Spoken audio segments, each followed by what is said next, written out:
All right, so this is kind of a combining of topics that are sometimes dealt with individually.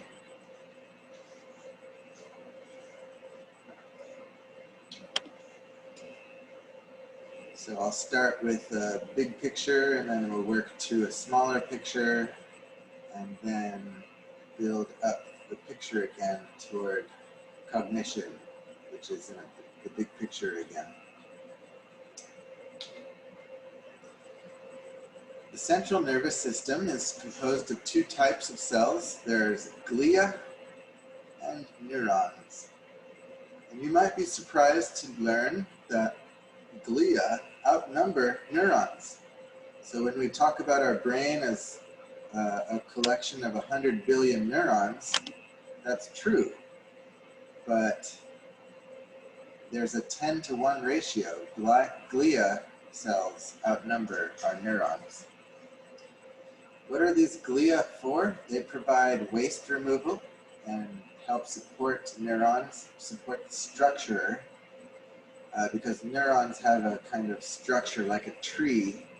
Glia are there to... I'm not sure if it's just me. I think you're glitching out. Oh. I don't know. Does anyone else hear me glitching? No. No. Must be on your end. So yeah, glia provide waste removals and structural support and nutrients. The neurons provide information. They send the signals along from one place to another. So we're born with 100 billion neurons. We maybe increase neurons a little bit and we lose some neurons. So I don't know how many neurons we end up with when we die, but I presume it's less than 100 billion. So we start off with a number, and as our brain grows, we might get more. But then as with time's passage, we do tend to experience decay and neural death, especially in the presence of, or in the case of stroke and cerebral hemorrhaging and cerebral damage due to blunt trauma and maybe drug use. Anyway. The peripheral nervous system is also important. It connects the central nervous system to the rest of the body. All right, and in this little diagram, we have an illustration with pink as the central nervous system and red as the peripheral nervous system. Here they are diagrammed in two separate bodies, so you can see how they complement one another.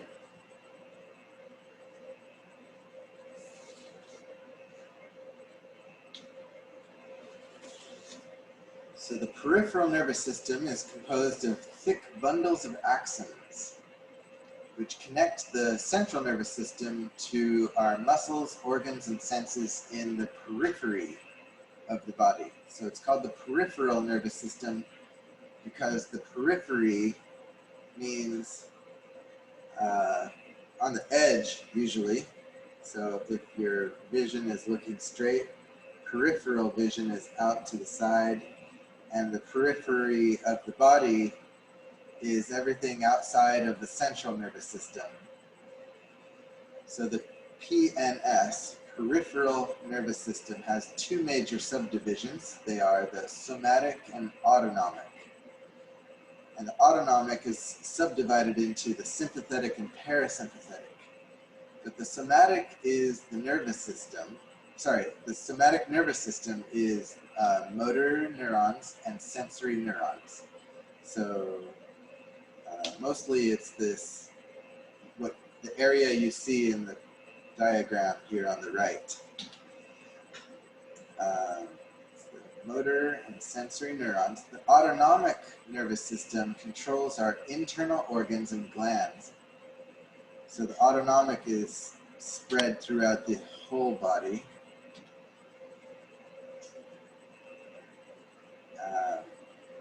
And it particularly relates to organs. The sympathetic subdivision of the autonomic nervous system prepares the body for stress-related activities. And the parasympathetic division of the autonomic nervous system returns the body to its routine day-to-day operations. The sympathetic and parasympathetic are like the on and off switch of the autonomic nervous system. When actually there's two switches, so when one is on, the other is off, and vice versa. They operate in tandem, in turn taking. They take turns. So while one is active, the other is at rest. The parasympathetic is the resting system. It controls digestion and bowel control, and well, it's written here. So when we are at rest,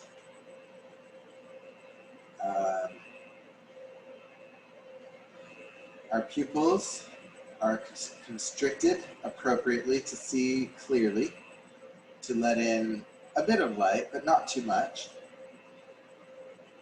Our salivation is active. We can salivate. We have a slow heart rate. Our lungs are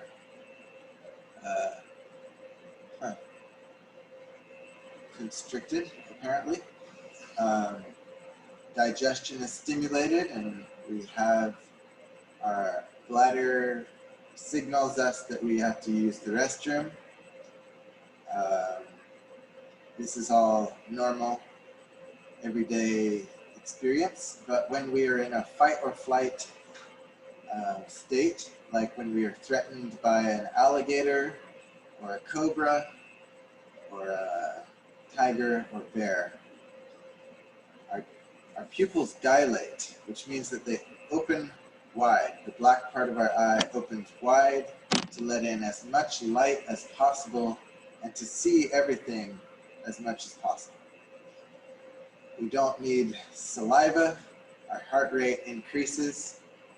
We have dilated bronchi to let in more oxygen. Our digestion is inhibited because that uses up energy, which we just don't need in that moment. And we have no contraction of the bladder. So if we previously had to, we felt bladder pain and we had to use the restroom, suddenly we don't have to use the restroom anymore. Don't feel the pain. All of this is to facilitate our survival. Normally, homeostasis rules the sympathetic and parasympathetic systems. When a hunter or a backpacker sees a bear, the sympathetic nervous system kicks into gear. Once a hunter's encounter with the bear is resolved, either because the hunter has killed the bear or has run away from the bear, then the parasympathetic nervous system takes over and returns the body to a relaxed state. Our hunter's heart rate and blood pressure return to normal, and pupils constrict, bladder control is regained, liver begins to store glucose in the form of glycogen for future use. And it's a good thing that we can return to a normal state, because if we are constantly in a fight or flight state of mind, state of body, there are negative health consequences in our physiology that threaten us. Things like cancer, heart disease, and poor body repair. Recent research suggests that an increase in susceptibility to heart disease and impaired function of the immune system are among the many negative consequences of persistent and repeated exposure to stressful situations. So although our sympathetic nervous system is sympathetic in the sense that it fights for our survival, so it sympathizes with us. Think about that word. Sympathetic nervous system is sympathetic to our lives. And the parasympathetic is to support the sympathetic nervous system. So para means for. It helps to remember that way. So the sympathetic nervous system is to get us out of danger, and the parasympathetic is to support us and preserve us so that we can have health and so that we can have resources to escape future dangers. Any questions?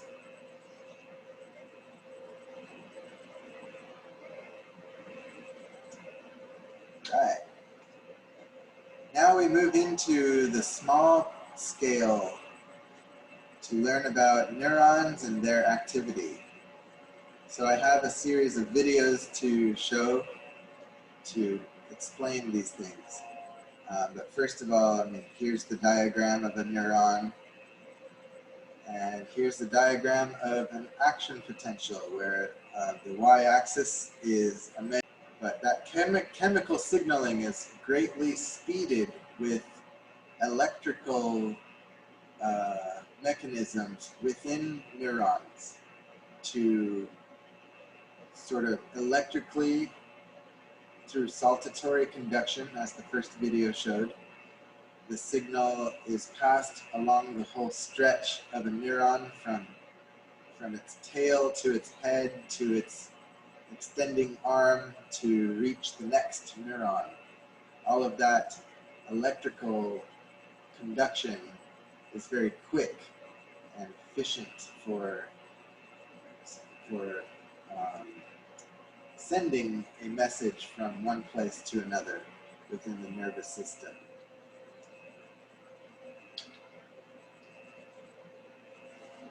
All right, so we have now examined the smallest scale. Now we start to move to larger scales. Sensation is the conversion from sensory stimulus energy to action potential. That process is known as transduction. So transduction is when you receive a physical stimulus and then you convert that physical energy into electrical and chemical signaling. That's transduction.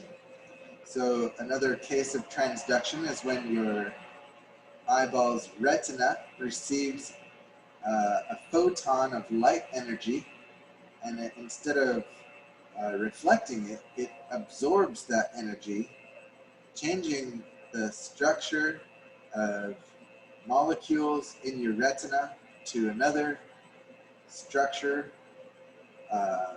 which requires energy, so it absorbs that energy and converts it into mechanical and then chemical messaging. How many senses do we have? It's hard to say. We have a lot of senses. Normally we talk about 5 senses, but we have more than that. So we have vision, hearing, smell, taste, and touch. But we also have balance, proprioception, which is body position sense, movement, pain, temperature, and others. So we have many kinds of senses. Not all of them are as commonly thought of when we think about our senses. We are complex, marvelous bodies that have all kinds of sensations to give us information about the state of the world, the state of the environment we're in, and the state of our bodies in those environments. And the last point on this slide is the absolute threshold. A candle on a dark night can be visible from 50 kilometers away. I should add that that's probably in dry air, because humid air tends to scatter light easier. But city lights make seeing a candle from 50 kilometers away impossible. The just noticeable difference threshold describes the constant ratio of stimulus intensity change that must be that must occur in order to register a change in the stimulus intensity to conscious awareness. What I'm saying is, if you get used to a phone sitting on your hand, for example, you might forget about the weight. And then, if you add some weight on top of it, you can feel it got heavier, because the increase or decrease of the weight registers on your skin cells and your pressure sense. So as long as the change in intensity is greater than the just noticeable difference, you will consciously experience that change. And there is a formula for registering the change. It's given here. It's called Weber's Law. And he came up with this back in the 1830s, before we even had something called psychology as a science. So the roots of psychology you can already see in psychophysiology. This is basically psychology before we had the field called psychology. Anyway, Weber's Law, the change in intensity divided by the absolute required intensity to register any conscious experience at all, is a constant, K for constant. So when your baseline intensity is louder or stronger, it requires a greater intensity change to register in your conscious awareness. So if you're not carrying anything in your hand, you can feel something as light as a little silica packet. You can feel the difference in weight. But when you're already holding something heavy in your hand, then to add onto it a little salt packet is not sufficient to reach the just noticeable difference threshold, because the intensity is larger from the baseline condition. So it requires a larger change in the intensity to experience any sensation change. Any questions about that?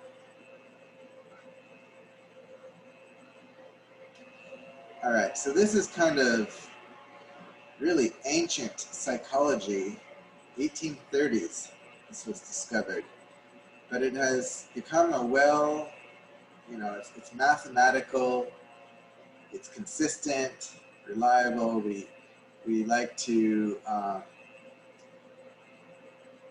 and it makes sense. It's a very useful and helpful formula to explain why we can see a candle on a dark night, but we can't see the candle even 1 kilometer away in daylight, because the daylight's intensity increases that baseline on the denominator of the equation.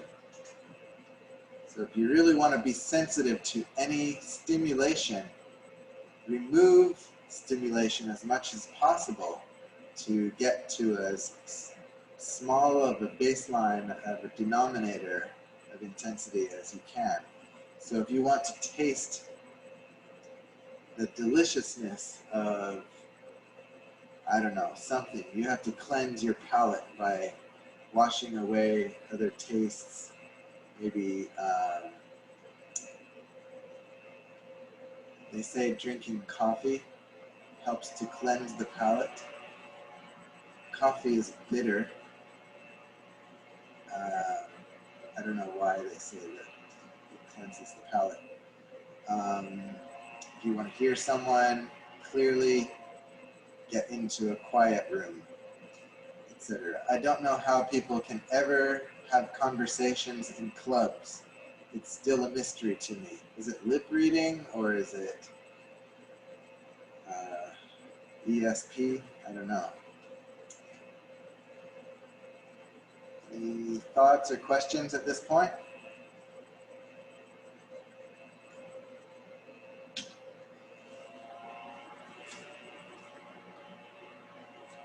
Maybe we'll take a short break now. Okay, so 10-minute break.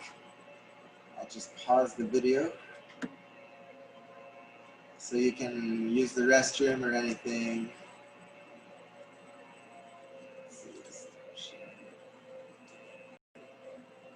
Welcome back. It's 2:02, so I'll get started now with the lecture. Continuing from perception.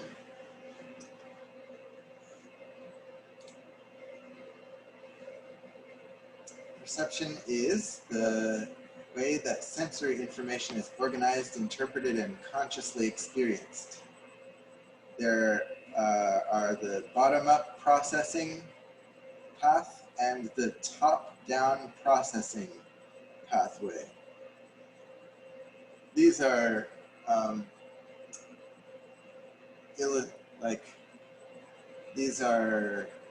abstract descriptions that illustrate the principle of communication in a kind of hierarchical or pyramidal kind of shape, where there's a lot of messengers and message receivers at the lower end of the pyramid that feed information upward to higher levels on the hierarchy.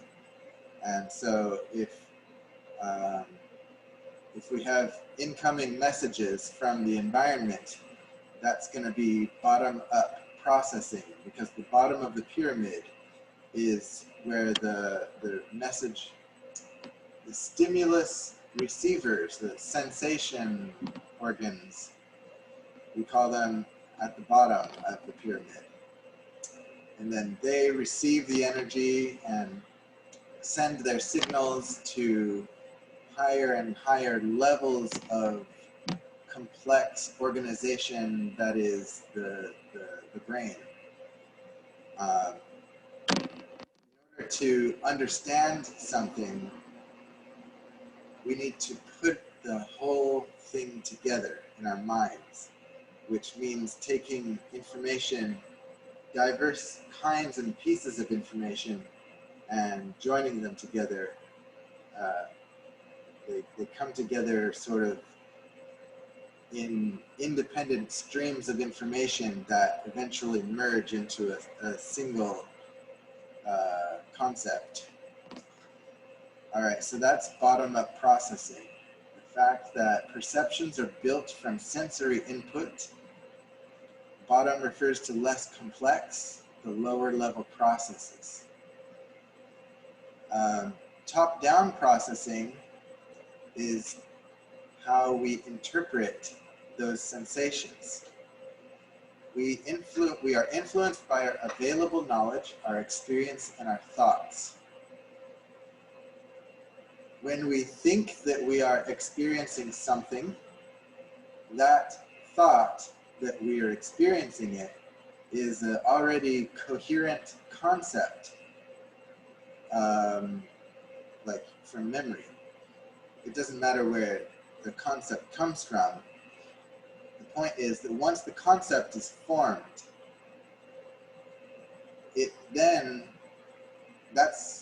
the concept is like the top of the pyramid.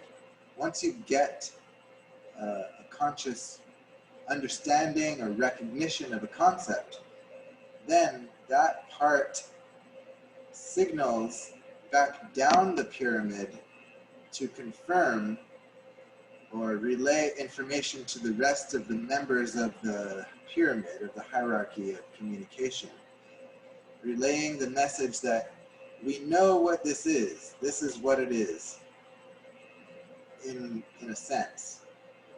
So if you think that you're seeing something, or hearing something, or whatever, feeling something, that thought about what you're feeling reinforces certain interpretations of the evidence. So it biases your lower level sensory and perceptual inputs to more efficiently and effectively relay information in accord with that interpretation. So that bottom-up process with multiple streams of information and the top-down process with one interpretation kind of influence each other so that the interpretation is reinforced.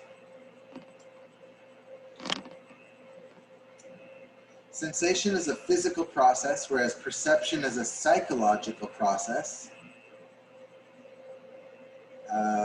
And psychological processes are conscious, usually, conscious experience.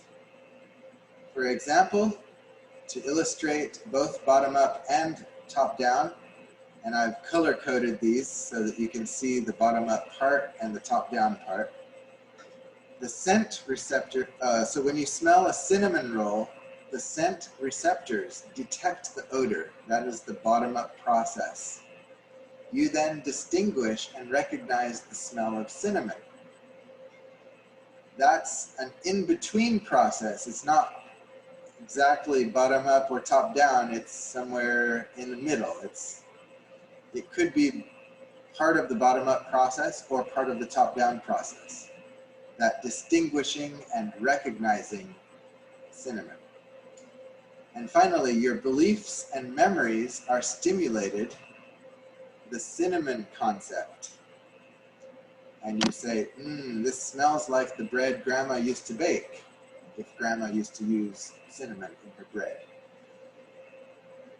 All right, so that's the illustrated example of bottom-up and top-down processing. Do you have any questions about these two processes? No,ค่ะ. Thank you. The next slide, I created a static background display. Perception requires attention, and sensation does not require attention.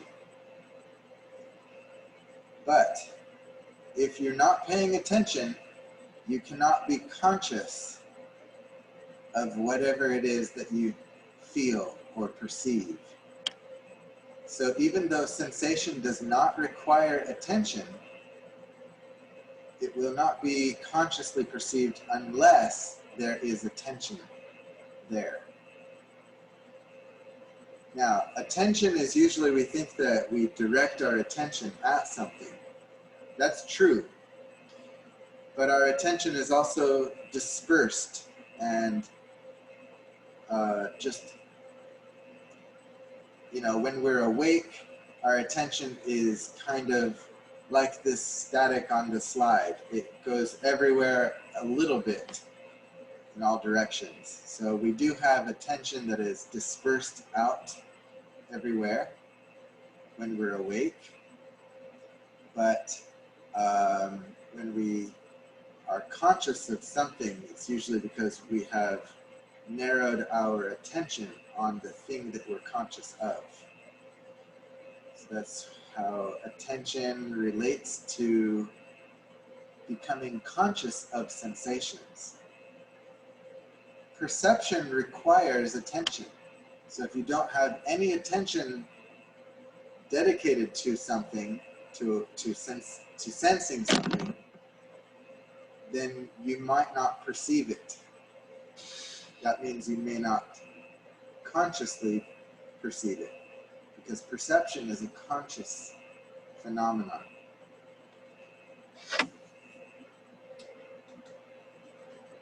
Some sensations are not perceived.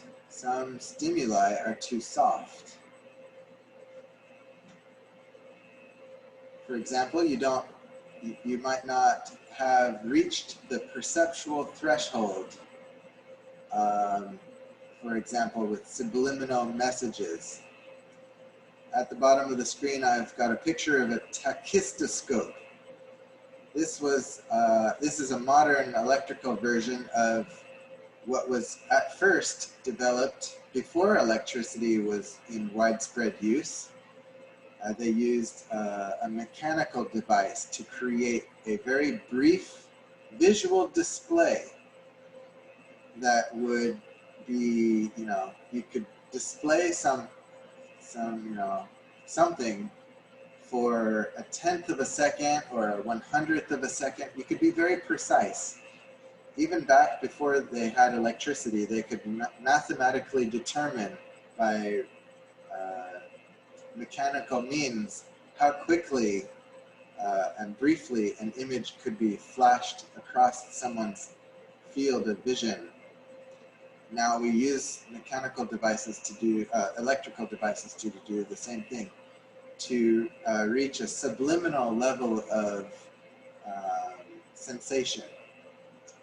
Sensation without perception. Now, sometimes sensation is, okay, so wait, subliminal can be perceived, but the perception is so small that it doesn't register consciously. So even though I said that perception is a conscious experience, but perception can happen subconsciously as well. So it's a little complicated. We've got, in terms of levels, we've got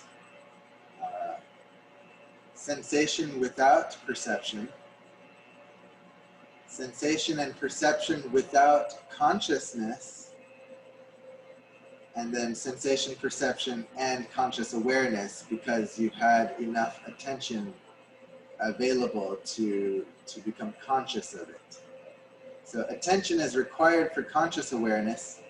It's somewhat required for perception, but it's not required for sensation. So sensation is pretty much just mechanical.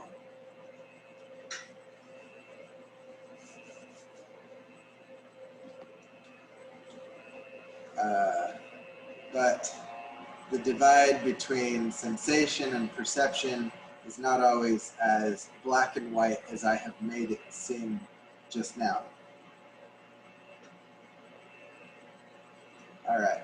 So sometimes we don't perceive something because the stimulus is too soft. Other times we don't perceive because the stimulus does not reach consciousness due to sensory adaptation. For example, by directing attention away from a stimulus,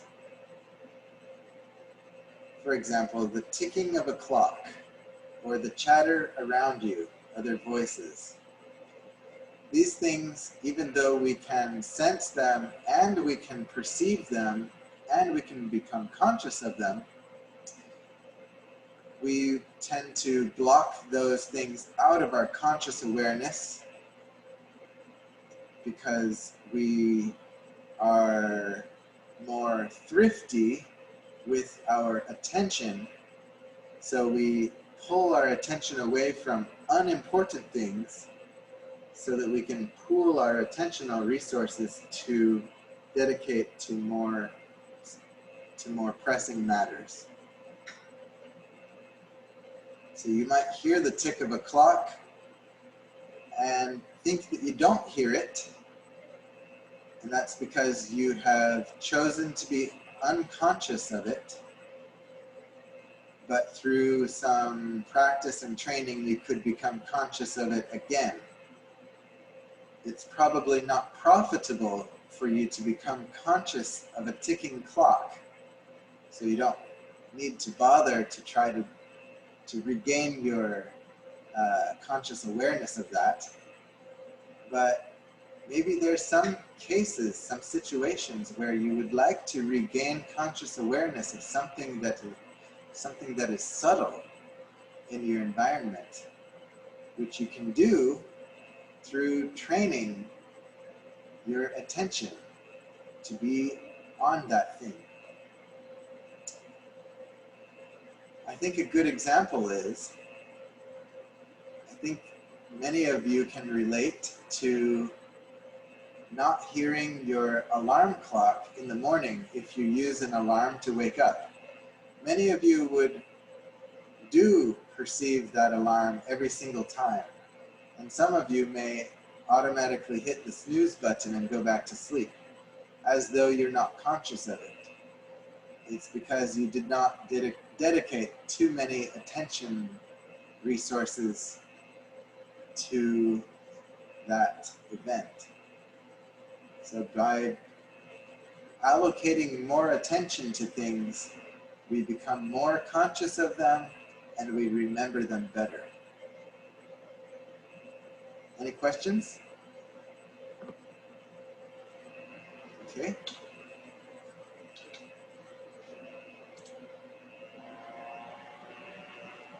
Perception is influenced by many things.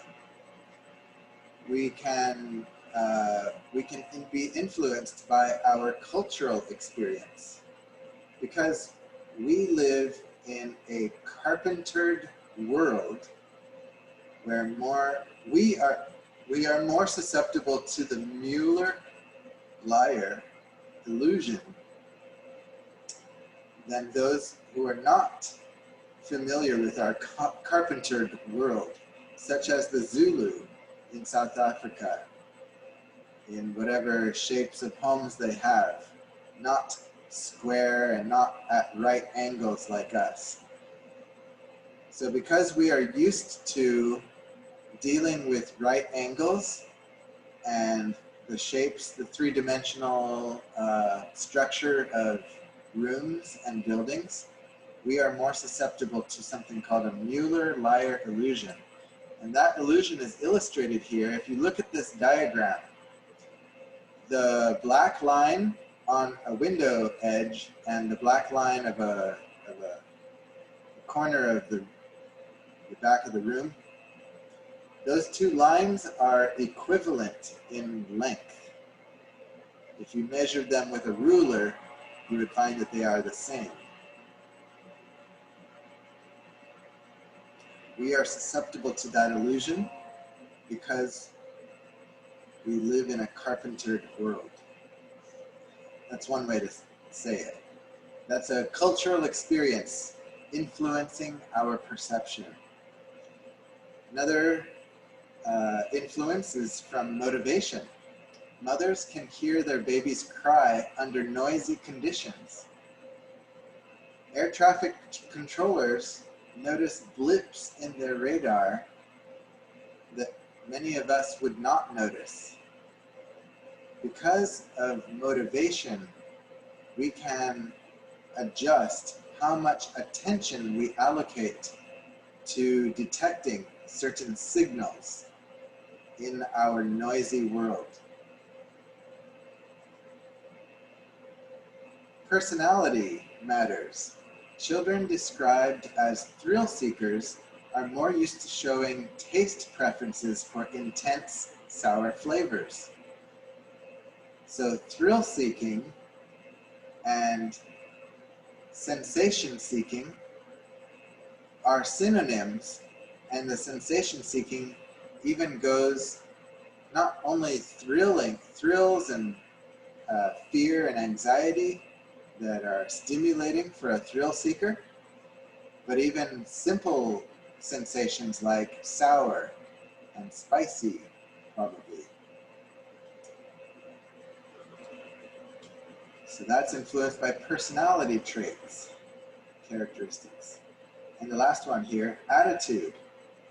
Those who hold positive attitudes toward reduced fat foods are more likely to rate foods labeled as reduced fat as tasting better. So your attitude toward the object influences how you perceive the object.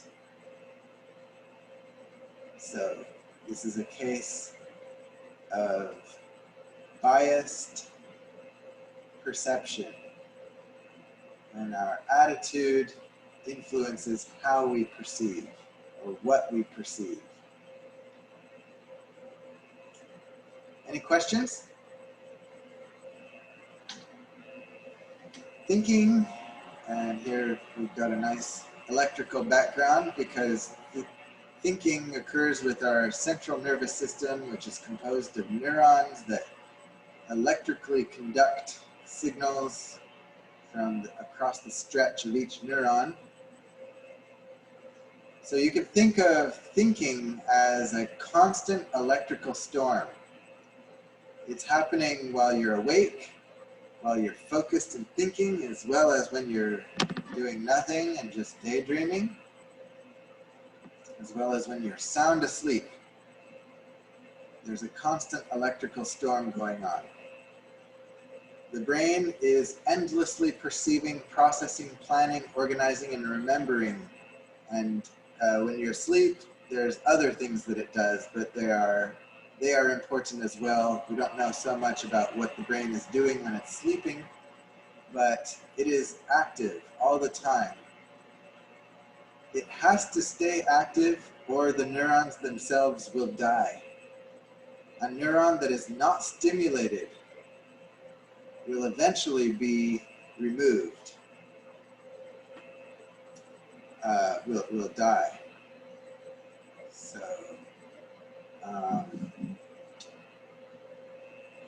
yeah. Processes that we are engaged in, normally when we're awake, is perception, are associated with perception, knowledge, problem solving, judgment, language, and memory. Cognitive psychologists investigate how we integrate, organize, and utilize our conscious cognitive experiences without being aware of all of the unconscious work that our brains are doing along the way.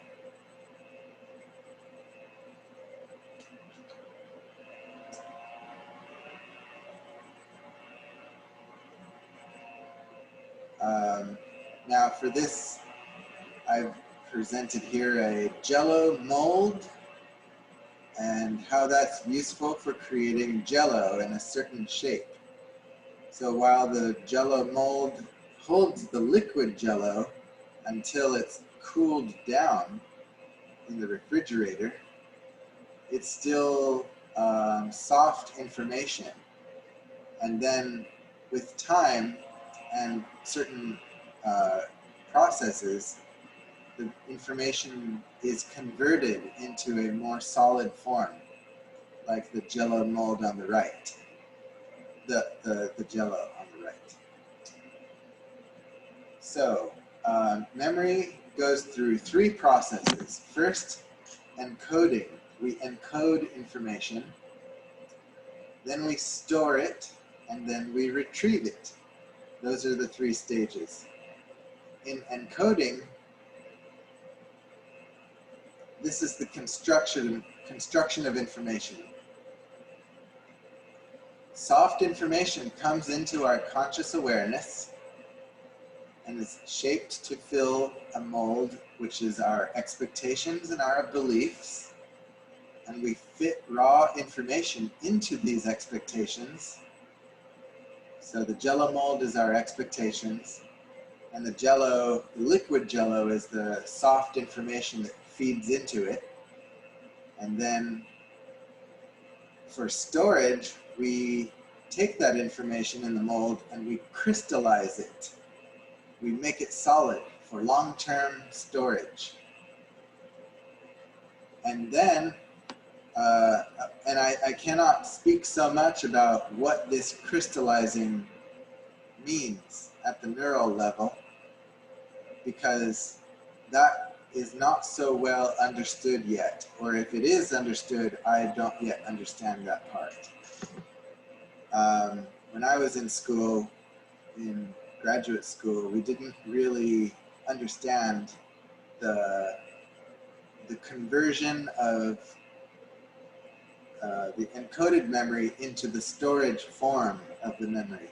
But part of it involves moving the location from a specific structure in the brain, the hippocampus, into a more diversified, like spread all over the brain location of memories. So in the converting of memories to a more spread out location, that is when memories get crystallized. That's long-term storage. At least that's my understanding that I got from graduate school.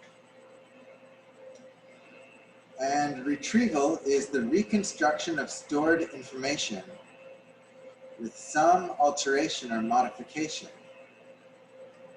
When information is retrieved from storage, it is made soft again, often without our knowing that we do that. We need to be more aware that retrieval comes with this modification, this softening of the memory. When we retrieve information, it makes that information softer and open or susceptible to modification. So sometimes that modification is negligible, and sometimes it is significant.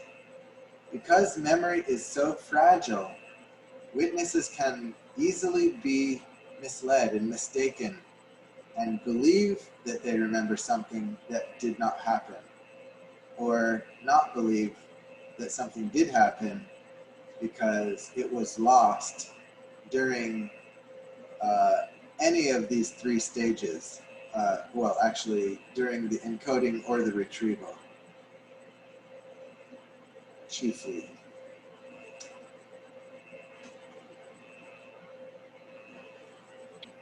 So does this mean we can't even trust our own brain? Right, basically. It means that we have to be skeptical of our own brains and our own memories. That's what it means. And there are many examples in cognitive psychology where we can see that people's memory is less reliable than they think. So it's kind of somewhat depressing to realize that your memory is not as good as you think it is, but it's good to be aware of the truth of the matter. Now, you guys are young. Your memories are better. They are more reliable. My memory at my age is already less reliable, much less reliable.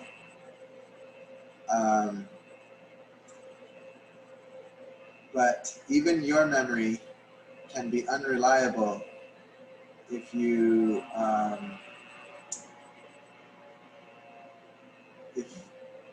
if you remember something, but you remember it in a different way, either because of someone influencing you to remember it differently,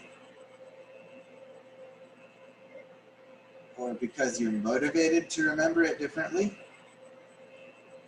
these things can affect your ultimate memory. It's because you encoded it, you stored it, you retrieved it, and then when you retrieved it, you changed that information. Then you put that retrieved information back into storage because you're done with thinking about it. So it goes back into storage. Then when you later retrieve it a second time or a third time or a fourth time, you are retrieving not the original encoding, but you are retrieving the revised recoding. And a great illustration is whenever you revise a document and you save it and close it, when you open that document, you're not opening the original. You are opening the latest version. And that's what our memories are like, apparently. Turns out that we work like computers. Or we work like the drafts of our homework assignments that we save, as far as our memory and retrieval go. Memory consolidation is the same as storage.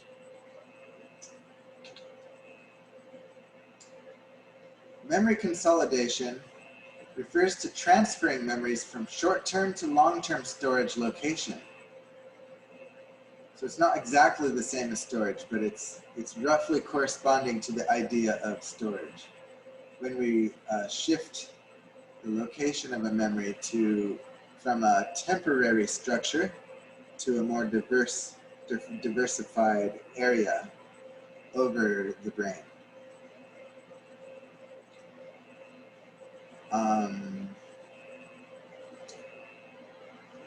Repeated activity by neurons leads to stronger neural connections and more synaptic connections that are more efficient, and more neurotransmitters being released into the synaptic clefts, into those synapses. So more efficient neural connection and communication when there is repeated activity between any pair of neurons.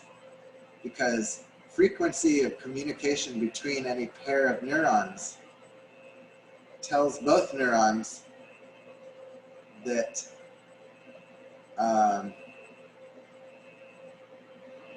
that is vital. The activity of the neurons is evident to themselves that they are important. So they tend to stay alive longer and do their jobs better when they are stimulated more often, in general.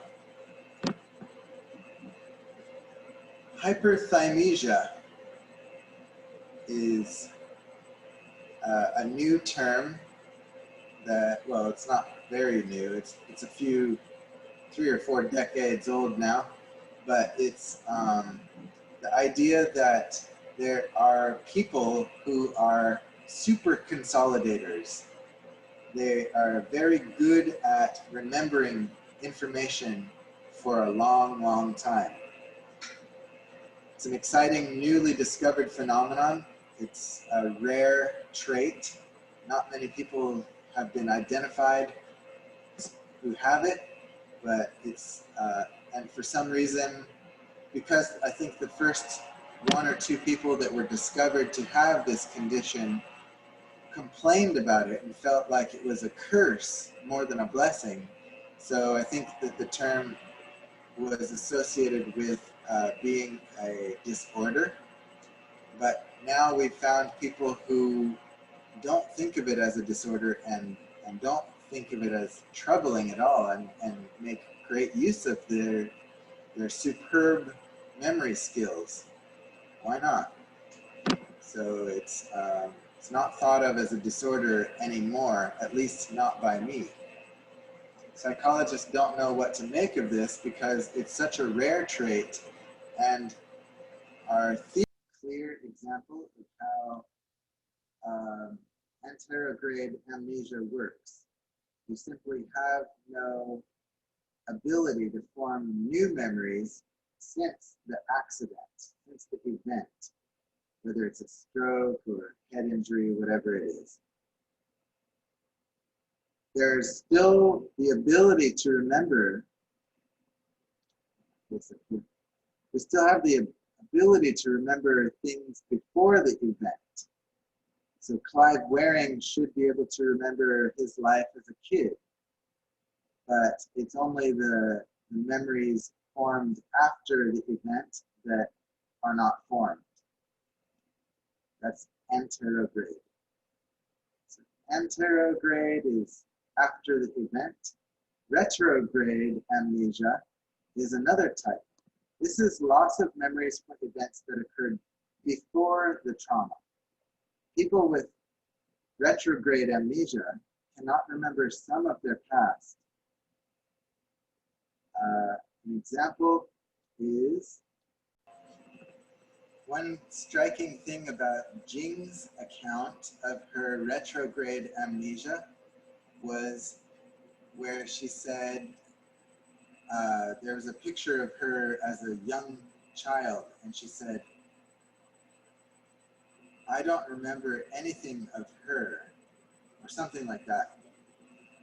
So she did not identify herself as that girl anymore. She said that that girl passed on some things that she has now, but she did not identify that girl, her younger self, as herself. It's like they're different people. There's this giant disconnect in the memories that separated her from, her sense of self now from that earlier kid that learned those foreign languages that she can benefit from now, and learned those chemistry equations and math and everything. She gets to enjoy the benefits of all of that knowledge now.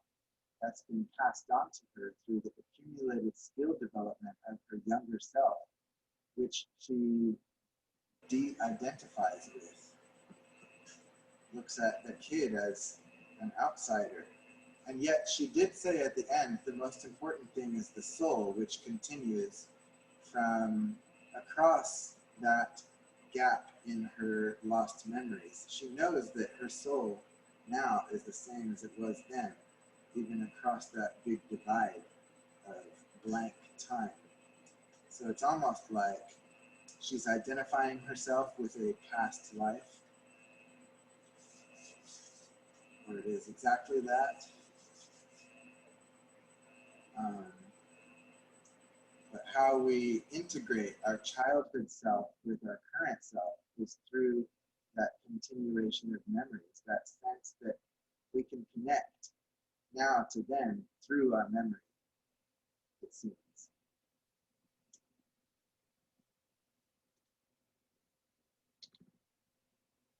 All right, breakout group. What is the difference between anterograde and retrograde amnesia? So we have 21 participants right now. I'm going to divide you into, would volunteer to offer your definition of anterograde amnesia. Anterograde amnesia is the inability to create new memories. Very simple, very nice. That's a good definition. And would someone else like to offer your definition of retrograde amnesia?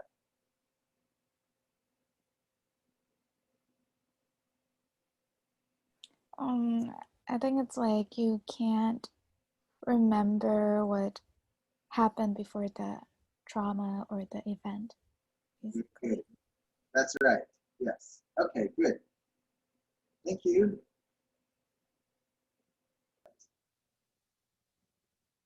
But basically, Phineas Gage was a guy who had a metal rod exploded and shot through his brain, taking out some part of the brain called the orbitofrontal cortex, which is some part right here. So it went through his cheekbone and out here. And the result was that he seemed like a different person. He was, he could still do everything that he used to do, but he was less responsible. He started to use more foul language and was just a more nasty person. So there's something good about the orbitofrontal cortex. For getting along with people. Now, the brain to behavior inference is difficult. Brain imaging studies show that correlation does not mean causation. So when we ask a patient in an MRI machine to think about something, and we see a certain area of the brain light up in the fMRI image, that doesn't mean that that part of the brain causes that ability to think that thought. If there's a correlation, it does not mean causation. So, if some part of the brain lights up more during a certain phenomenon, we see the correlation. We don't know how the lit part of the brain relates to that phenomenon. It could be a epiphenomenon that occurs in parallel, like arm movements and running. We don't say that arm movements cause you to run, but they are correlated. So if you notice the arm movement, you cannot conclude that that causes or enables running. So that's an important concept to understand. It's the important limitation of brain imaging studies in trying to ascertain whether a behavior is caused by a certain part of the brain. Brain lesion studies and brain stimulation studies, however, can provide causal evidence of parts of the brain that support behavior. So just because a part of the brain lights up during a behavior does not mean that it's caused by that part or that it even supports it. It could just be a correlated activity. But we do know about supportive brain supports behavior, brain causes behavior from brain lesions and brain stimulation.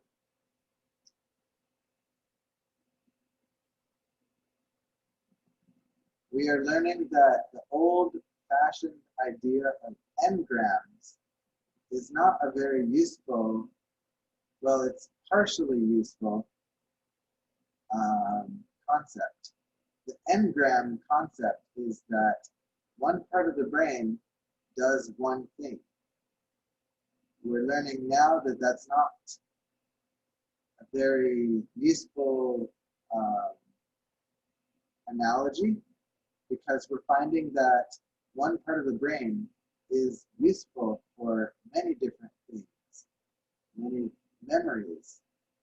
And so we seem to be observing that the brain uses and reuses parts for various purposes, functions.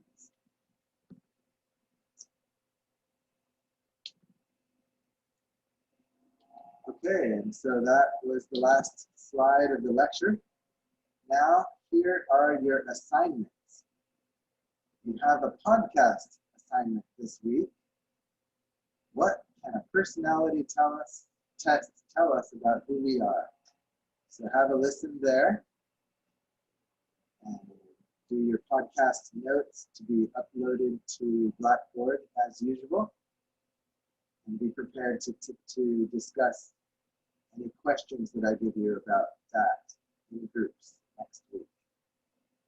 The next bullet point is choose your next book or movie. Now, if your first book was a physical book, now you have remaining one audio and one movie to choose from. You can choose in any order, but make sure that you specify in the report that you chose a physical book or an audio book or a movie. An electronic book would be the same as a physical one. Audio means you're not reading it, you're listening. And a movie, you know. If you chose a novel for your book last time, I'd recommend that you choose a different genre. So don't only read novels for your book assignments, if you can help it. I encourage you to go outside of one genre into other genres. Select a different topic of interest to you. You don't have to choose the same topic time and time again. I get that you're interested in something, but diversify your interests. Here is a listing of free book sources. Maybe you could have used this earlier. And some paid book sources. The nice thing about the paid ones is that you get a nicer, well, you get an audio listening experience. You get to hear someone read the stories to you, the book to you, which allows you to go walking or jogging, exercise, or do the dishes or something while you're listening, if you can multitask. Any questions about your book report assignments? Today, you have one of those due. Your first one should be due today, if I'm not mistaken. So you have turned in your book report?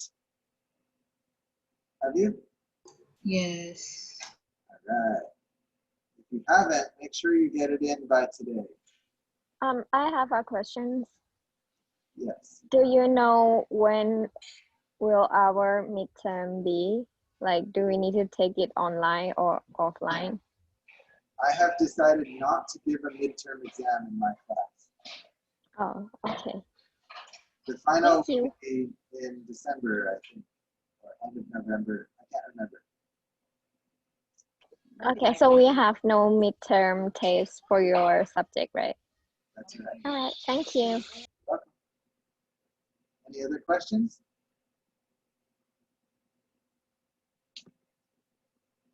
All right, so those are your assignments to listen to the podcast and pick another book and get reading for your next book report.